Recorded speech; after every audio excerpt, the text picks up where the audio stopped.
This episode is brought to you by Let's Productions. Follow us on Facebook, YouTube, Instagram, LinkedIn. See you there.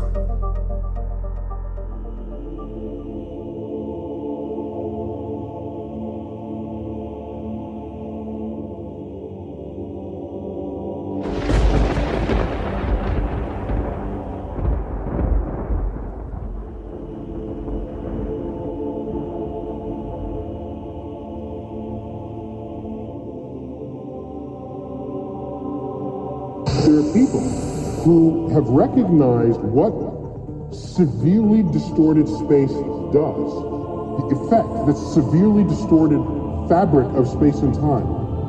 They've studied what effect that has on the passage of time. And it turns out there is a path you can take around two moving black holes that haven't quite collided yet, where you can end up in the past of when you started that journey. Backwards time travel, according to calculations from Einstein's general relativity, is enabled by the severely distorted fabric of space and time, such as what you would get with black holes that came in their own proximity. What leads people to think that travelling back in time cannot occur in our universe is the grandfather paradox. This is a well-known paradox of time travel, in which inconsistencies emerge through changing the past. The name comes from the paradox's description. A person travels to the past and kills their own grandfather before the conception of their father or mother, which prevents the time traveller's existence.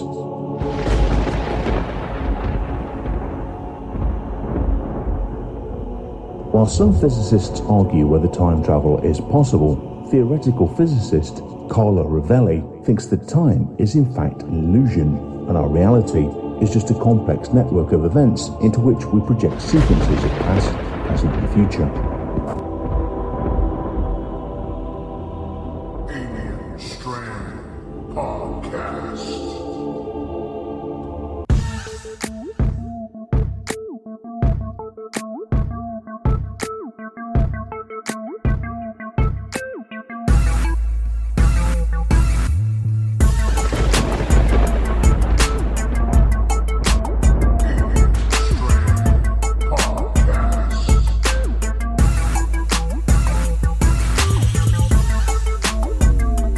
What's up, guys? This is Mike Beavers from The Theory, and you are listening to Alien Strand Podcast, the dopest UFO alien podcast out there.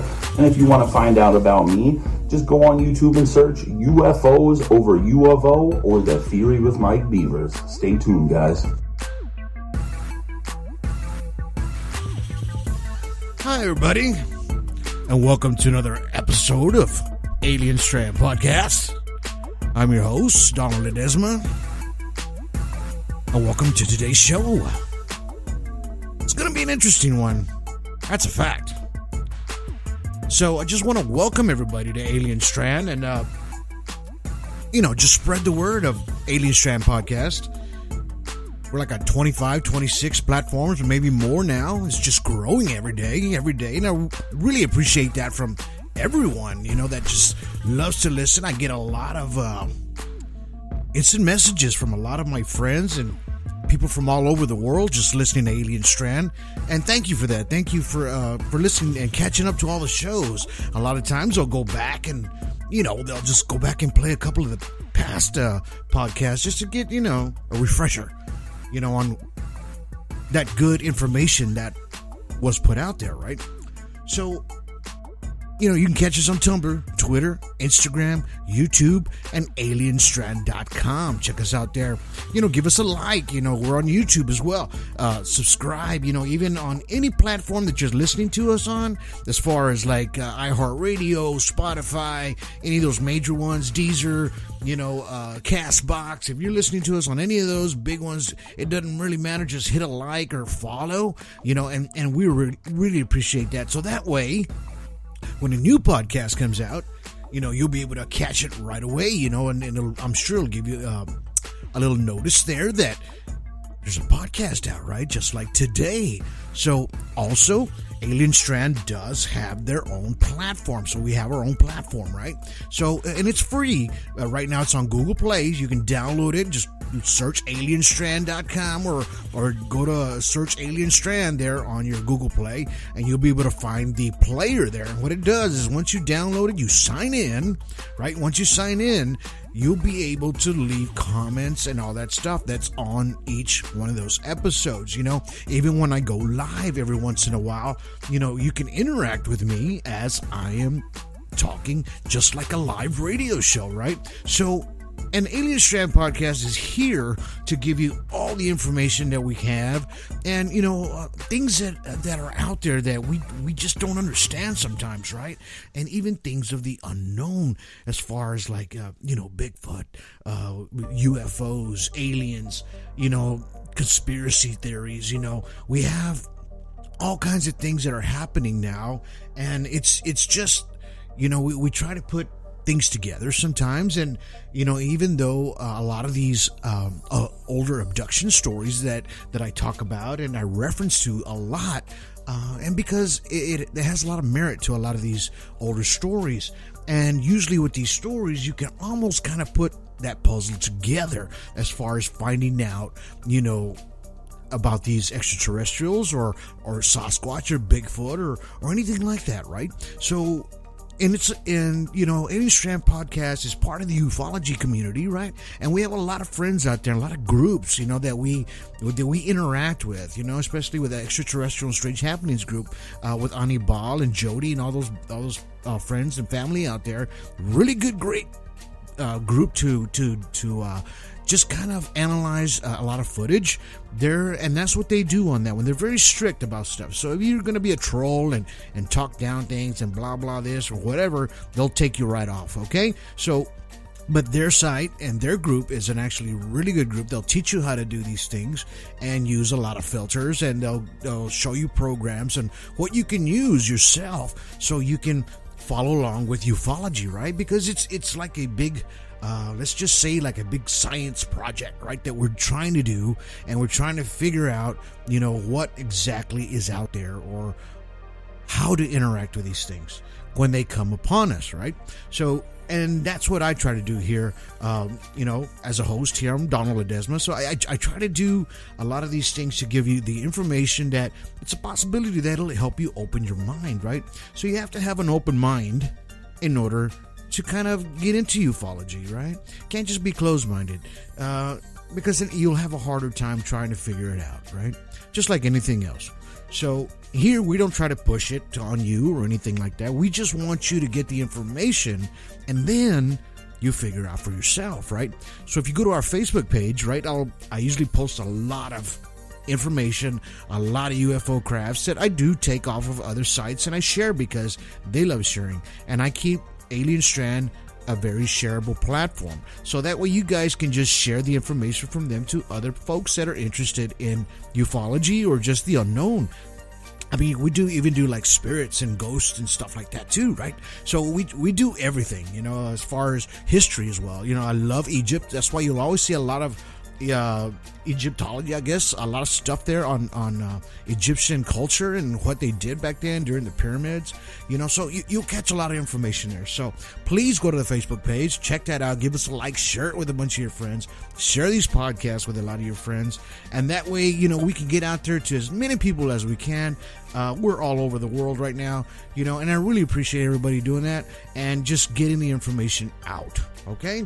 So, today's topic, I always thought about, you always see a lot of these videos out there, right? And subjects and things on, I guess, time travel, right? You always hear a story here and there about something that possibly happened to somebody, or they have a sense of loss of time, or they walk into something that wasn't there, and they'll have a story to tell. They'll be wide awake when it happens, right? And I decided to put this podcast together based on those instances and those stories, okay? So there's going to be maybe one story in here that it's possibly true or not, right? And I'll let you know at the end of the story of what it is.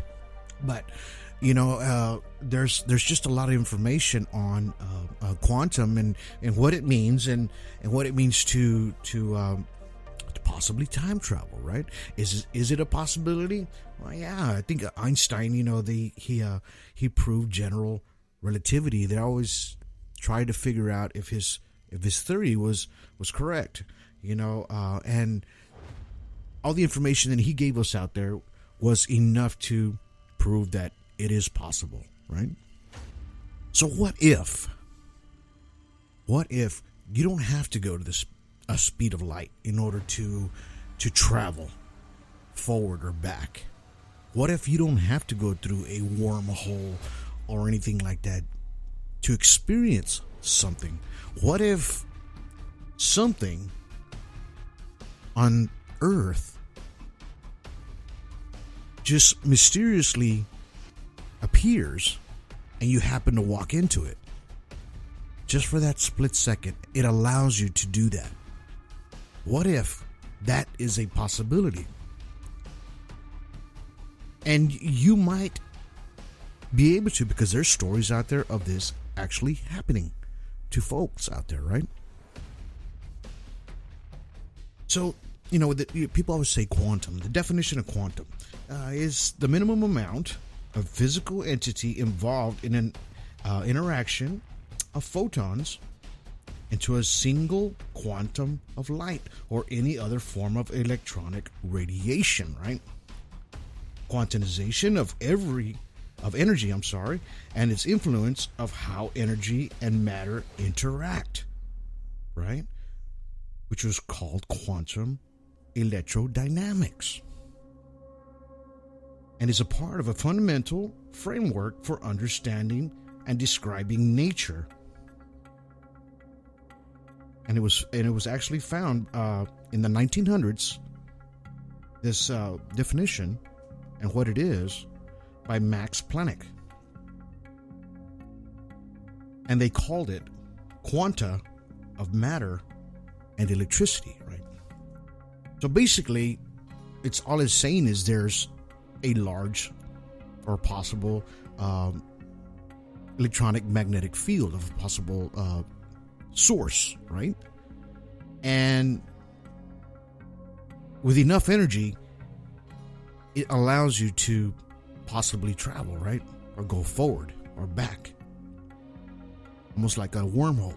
But they say a wormhole is microscopic. So how are you going to pull yourself in a wormhole that small, right? And, even Albert Einstein, he suggested that radiation, it has like localized packets that he called quanta of light. So it's light quanta. And with that is where we have possibly all these stories of possible time travel or going forward or back. Is this possible? I think it possibly is, right? And this is for you to decide, really. So we have a case here. And the gentleman's name, it happened in the 1950s.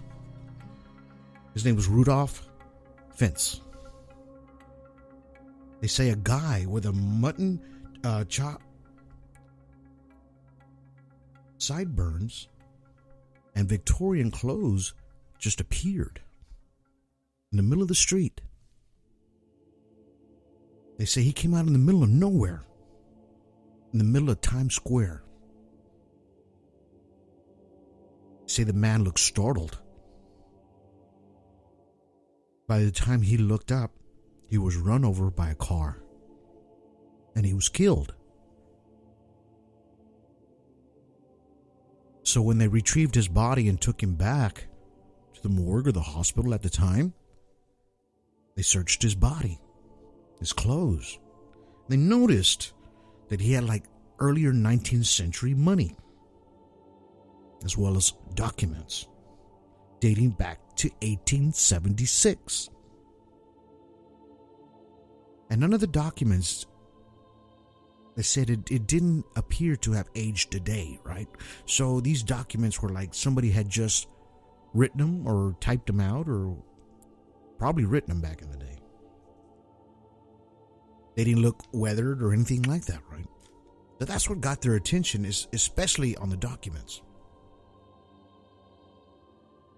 His name was Rudolph Vince on the documents.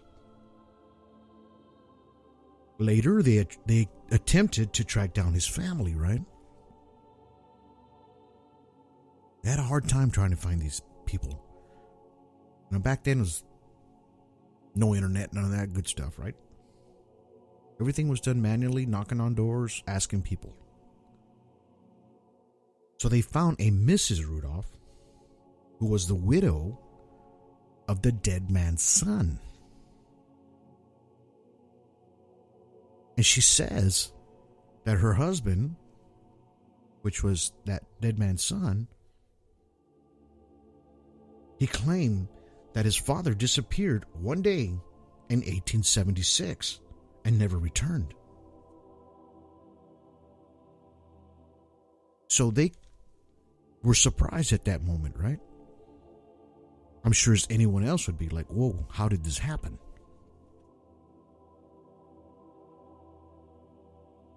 Later, it turned into like almost an urban legend of this story.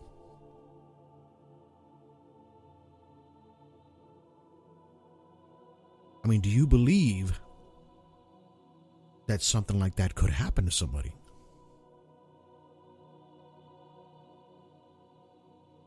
He was shot into the future. Remember, he was from 1876. So that kind of gives you something to think about, right? From 1876 to the 1950s, he shot a good ways forward.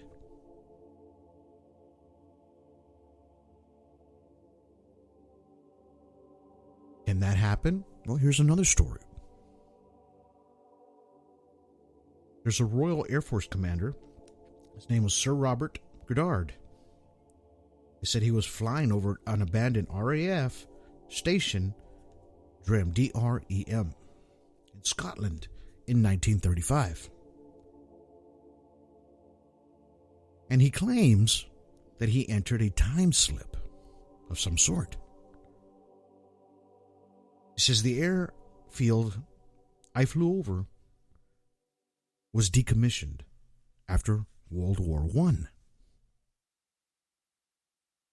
He passed over and said it was abandoned, it was empty. He goes through this flight path numerous times, right? So he's always seen this empty airfield. On his return trip that day, he hit a storm.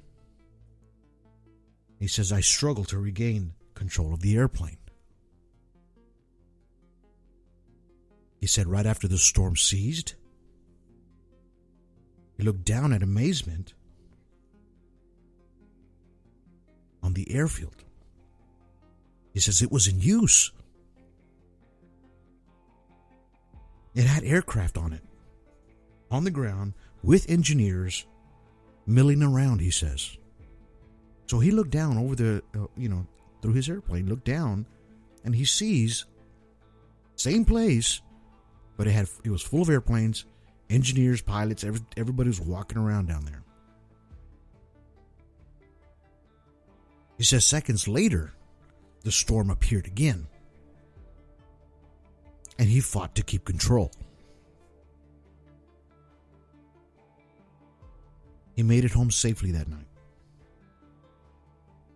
And he wrote a book on his experience in the 1970s. And he called it Flight Towards Reality.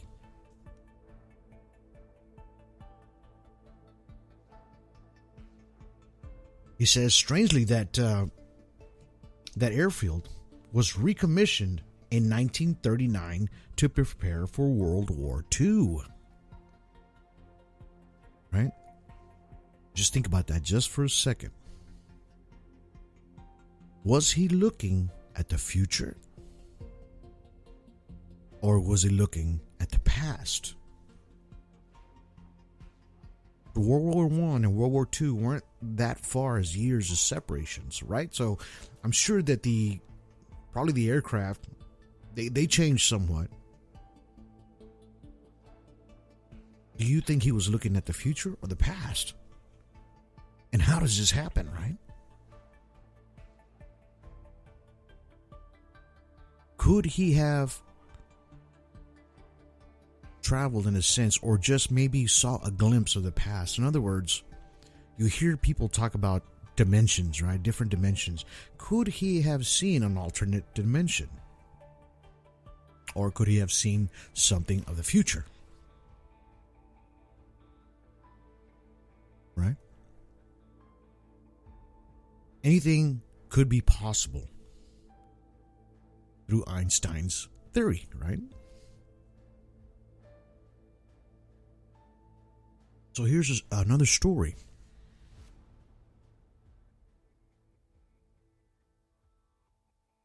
So on July 29th, 1998, on the very popular show Coast to Coast with Art Bell, during open line segments, Bell read a letter from a man to be from the future, which came in a fax. Back then, all they used is fax machines, right? To get their messages across. 1998. We had internet already, but this was a strange story.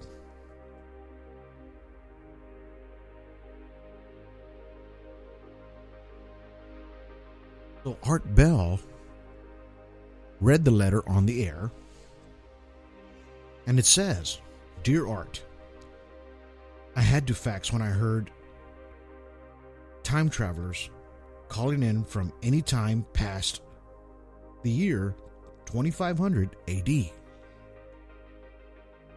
Please let me explain. Time travel was invented in 2034.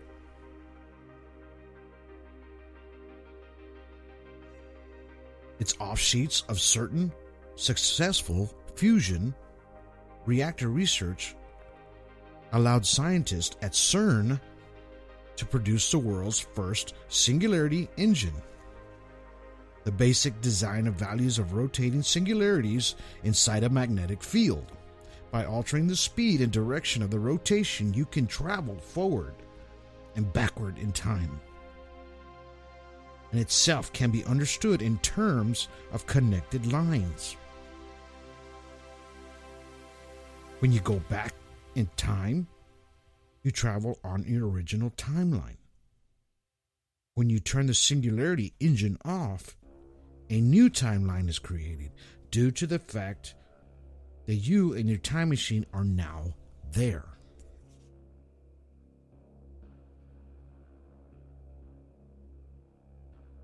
It says there's some interesting outcomes of this are: you meet yourself. I have done it often, even taken a younger version of myself along for a few rides before returning myself to the new timeline. I'm going back to mine.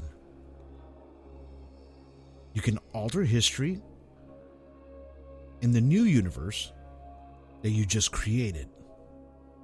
Most of the time changes are subtle. Sometimes I'll notice car models that don't exist, books that come out late.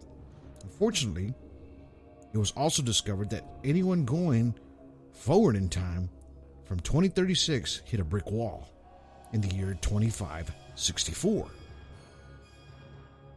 Quote, please pray that we discover the reason why there is no apparent future after 2564. Now, this is the letter that Art Bell read on the air.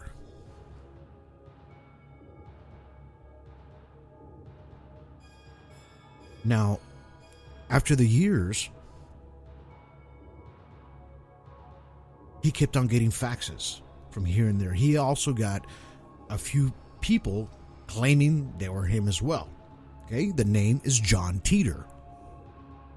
Everybody should know that name because it was all over the place if you were a coast-to-coast listener or even into, a lot of these shows.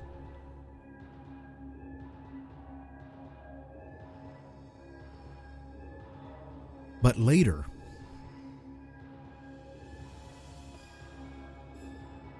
he even sent photos of his time machine and how he needed this part from the IBM. I believe it's like a 5600 that they didn't make anymore. Showed how to use it. Even somebody patented that design after this came out. Somebody literally patented that design when he put the pictures out there. Did it work? No. I'm going to tell you why it didn't work. Because this whole story of John Teeter was made up by Joseph Mahoney. And he kept it going until March 24th, 2001. Until he started telling everybody he's the one that did it. Purposely. He even had a woman following John Teeter. He says they just kept on going with it. In other words, it was a big joke, right? Not knowing that they had so many people pulled into that story that I believe somebody bought the rights to that story. I believe it was in Japan. And they were going to make a movie on this. Would make a great movie, I believe. But if you ever hear this story, just know that it was a hoax. Between Joseph, his girlfriend, and a couple other people who are adding into it. In other words, what they would do is go back and, put little pieces of what was going on, especially when they put in CERN in there. CERN was just created. So they started adding all these little things to make you believe. They even got down some of the physics right on this time machine in a sense and what they were talking about. We're students, college students, man. So they were pretty sharp in that area of science. Is it a big bummer? Yeah, probably for some of you, as it was for myself. They had me pulled in back in the day. I was a large fan for Coast to Coast. I still am. I love them guys. I love what they do.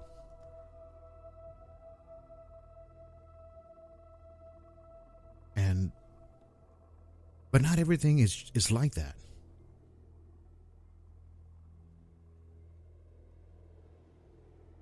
There's another instant story. I don't know if you've heard of it before,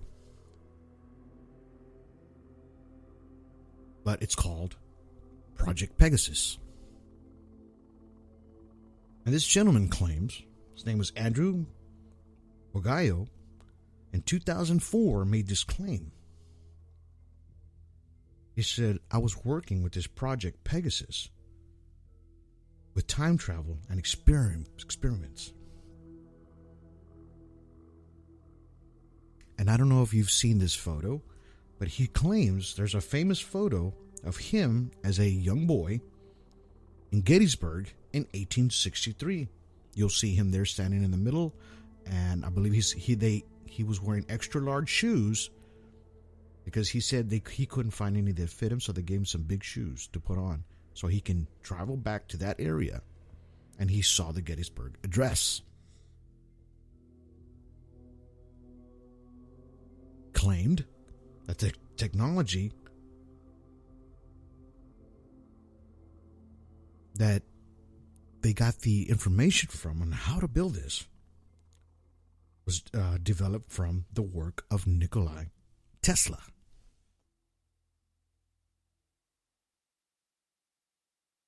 So this gentleman, Andrew, he's a Seattle attorney right now. And he said all this publicly in 2004.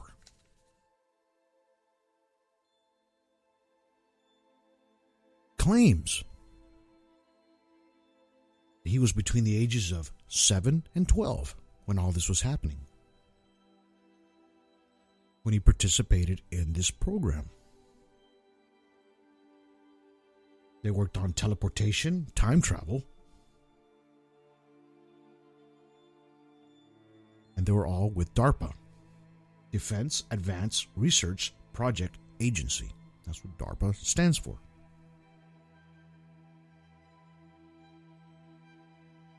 It says it was a precursor to a Mantark project and the Philadelphia experiment. So this program, Pegasus, came after the Philadelphia experiment and the Montauk project, right? So these were projects that the military was trying to use as a possible cloaking device, and it ended up failing horribly. I believe the reactor or whatever they used on that ship, when they turned it on, it ended fusing a lot of the men to the metal on that ship. So their faces, their bodies were melted into the ship. That's like the ship became liquid and they just got sucked in it. So you could see their arms sticking out, or leg, or face. Went horribly wrong. But there was a claim on 2 gentlemen that made it out of there. One of them, I believe he claimed that he went way into the future. Saw things that he couldn't believe he was seeing, just like my last podcast.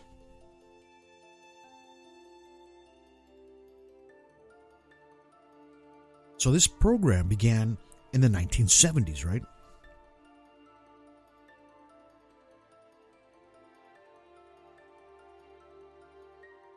So this gentleman claims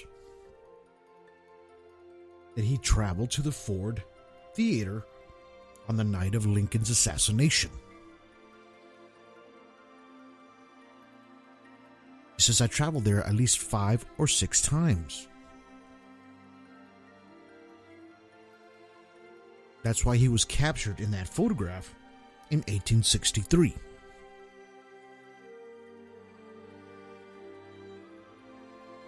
He says, I experienced 8 different time travel technologies. But, he says, Tesla's was the best. They found Tesla's work, his project in New York, and his apartment after his death in 1943. And he kind of explains what this machine looked like. He said the teleporter consists of 2 gray elliptical booms about 8 feet tall. And they're separated about 10 feet. It says in the middle was a shimmering curtain of radiant energy, which was a broadcast. It said they had the ability to bend time and space with that.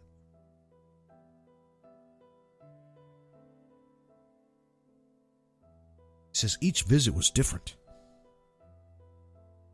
It's like sending us to an alternate realities on adjacent timelines.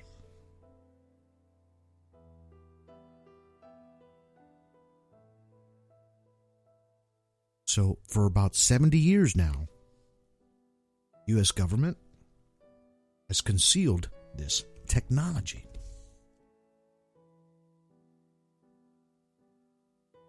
Do you believe that this technology exists? This last story that I told you, I've seen a lot of videos on this guy. He always talks about how his dad introduced him into this. His dad was actually in the military. So his dad brought him in so he could jump with him. He claims this on many, many videos that I watched and read his stuff. He's got his own website there. You can go and check it out. But I believe he's like selling his book or something like that. So you can get all the information of what he said. But I believe the best way to do it, go back, find his videos and his interviews, and you'll see a lot of his information as he speaks about it. And he when you see him talking about what happened to him as a child, he's very sincere. Is he telling the truth? And why would the government allow him to say this? Do they think, oh, he was a child? He's just making things up, so they kind of let it go, right? Or is he protected in a sense? Like Dr. Greer.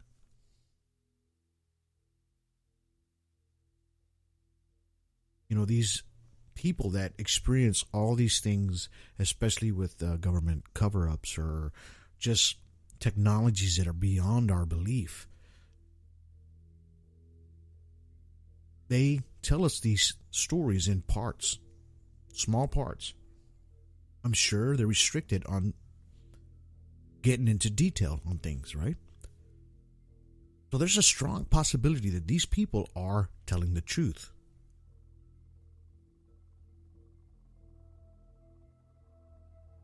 Now, flying in the airplane in the storm, that was a mishap. Could he walked into something or flown into something that put him in a different dimension, or he saw something different? I believe there's a few stories out there on these aircrafts when they're up in the sky like that. Or they're calling in on the radio and there's no response, or they're talking to somebody in a different timeline. Is time travel possible? Or are we seeing things in a different timeline?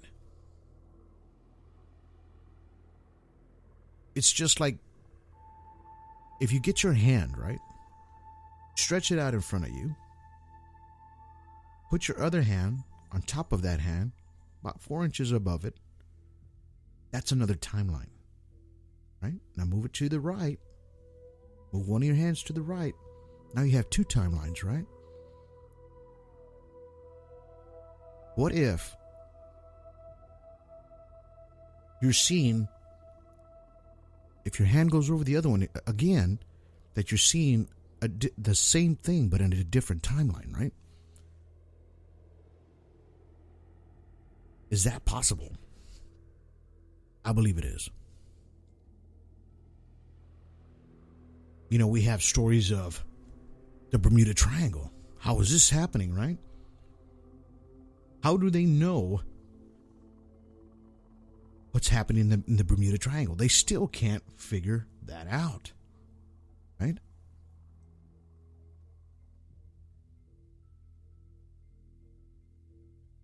You know, the Bermuda Triangle, it's huge. It's between 500,000 and 1,510,000 square miles. That whole region makes like a triangular shape.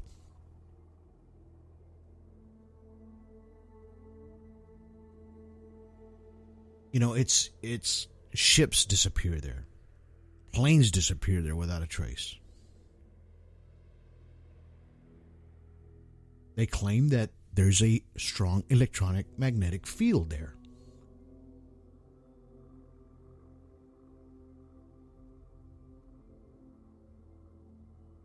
You know, what is making this happen?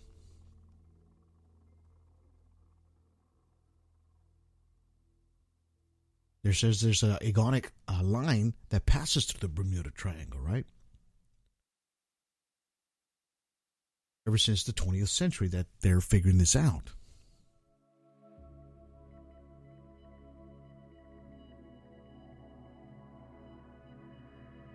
Well, so far they have at least, what they've counted is about 50 ships and about 20 airplanes that have been lost. Do we still fly over that area? Yes, we do. Does it happen every day? No, it doesn't. Could these be like freak accidents, of what's happening to folks out there? Could they be going over a strong magnetic field at the time? Could you walk into one? Just like that gentleman in the 1800s. He landed in the 1950s. How does that happen? So these are things you have to think about. They're strange, they're unknown. And that's what Alien Strand does here. Get you thinking a little bit. Use a little bit of science to try to figure out, okay, is this possible? It probably is. Have we gone far enough to figure it out? Probably. People talk about it all the time, even in my podcast of alien abductions. Some of them go back in time. Billy Meyer, I believe, did that. Took photos and everything of the past.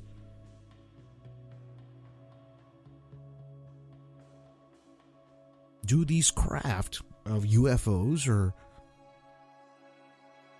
what we're seeing in the sky sometimes, can they travel that fast? Go forward or back? Probably, with that technology that they have. We see how fast those things zip across the sky. I'm talking your standard saucer shape.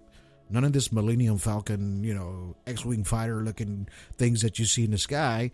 No, it's going to be saucer shape, basically, or a round orb, diamond. These are the things you're going to see that are going to be real. Most of my stories that I talk about are all these shapes. So here at Alien Strand, we want you guys to think about it, watch what you're seeing, dig into what you're seeing. If you can, go to these groups that help you research these things as well. They'll give you the tools necessary to get your answers, right? And that's what we try to do here at Alien Strand. I'm glad you guys stuck around for this story, or these stories. They're very, very interesting, and I really enjoyed telling these stories to you guys. Got a lot of good followers out there. Thank you.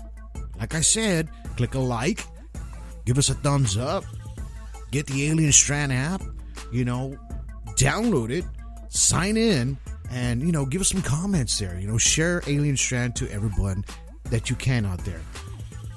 Anything you can do to help the cause, which is ufology. That's what we're doing here. Things of the unknown as well. So we're going to try to get more stories out for you. I'm looking into more Bigfoot and Sasquatch stories. So I'm going to try to get that out as well, because those are very interesting. I noticed a lot of you guys are, commenting on a lot of the Bigfoot and Sasquatch that I put out there. So I do have a podcast of that in my past. I believe it was Crystal, it was her name. And you can go back and check out that podcast, look for it. And, it's a great podcast, man. And she gives you a lot of information. She had some stories of, terrifying stories, and one that'll freak you out at the very end of that podcast. Great story, great person. She's a great person. So hopefully I can get her back on the show. She was willing to come back again, and maybe she's got some more information for us. But also, you can find us on Tumblr, Twitter, Instagram, YouTube, and alienstrand.com. Check us out there. Share as much as you can. Get the information out there. We're all over. Even Google, just Google it, and it'll take you to anywhere on Alien Strand. Just type in Alien Strand podcast, bam, it'll give you a bunch. If you can't find it that way, just do it the simple way, right? So we really appreciate you. We love you guys, and thank you for sticking around and listening to today's show. I really enjoyed it. I do have a new guest going to be coming up. She's going to be anonymous. So she's going to be giving us her story on a possible abduction coming up after this podcast. So it'll be right after. I'm throwing 2 back to back, okay? So that way I might get super busy, so I'm going to try to do things like this to try to get more information onto you guys, because I know you guys enjoy it, and as much as I enjoy telling you these stories. So, but until then, you guys have yourselves a good day. You guys have yourselves a good evening. You guys have yourselves a good night.